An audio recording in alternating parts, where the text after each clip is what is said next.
عرفان قادر صاحب، لیکن یہ معاملات جو اس وقت عدلیہ اور پارلیمان یا حکومت میں کہہ لوں ان کے درمیان چل رہے ہیں، اب تقریباً یہ اینڈ ہونے پہ انشاءاللہ آئے ہوئے ہیں، یہ ٹھیک ہو جائے گا،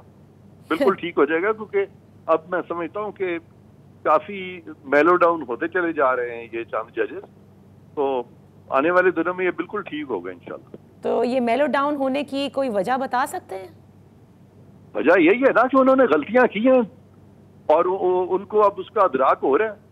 اسی لیے تو انہوں نے وہ الیکشن کمیشن کے وہ ریویو کو بھی اب پینڈنگ رکھا ہوا ہے، اور وہ دوسرے معاملات کو بھی اب وہ آہستہ آہستہ وہ ایک دم دیکھے نا، وہ ان سے یہ نہیں کہا جا رہا نا کہ ہم سے غلطی ہو گئی ہے، اس کے لیے ذرا بڑا ظرف چاہیے اپنی غلطی ماننے کے لیے۔ ہوتا ہے کہ ہمارا جو کانسٹیٹیوشن ہے، جو لا ہے، ہمیں اس کو آگے رکھنا چاہیے۔ ہم بڑے صبر سے کام ہمیشہ لیتے ہیں، اب بھی لیتے رہیں گے، اور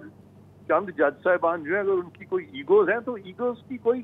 ان کو پسے پش ڈالیں، ایگوز کو، آئین کو فالو کریں، قانون کو فالو کریں۔